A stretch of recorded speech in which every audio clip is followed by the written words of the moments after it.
Hi, this is Logan. I'm a solar applications engineer with Northern Arizona Wind and Sun. So today I'll be addressing a question about the differences in a pre-configured solar kit versus a customized design. So at the end of the day, there's not a huge difference. You're going to get the same components and same system either way. The reason we do have pre-designed kits on our website are mostly just to show a potential customer what's included in a complete system, and so they can see all the components and things that are compatible and more or less just what we would recommend for a complete system.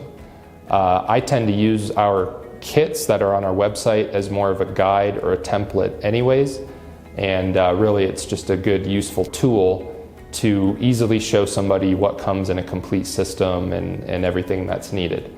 Now that being said, you are by no means locked into any kit on our website, so we can always produce a custom design that's specific to your application.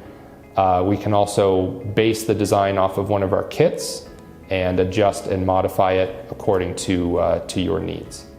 Thank you for watching our video. If you enjoyed it, please like, subscribe, and comment.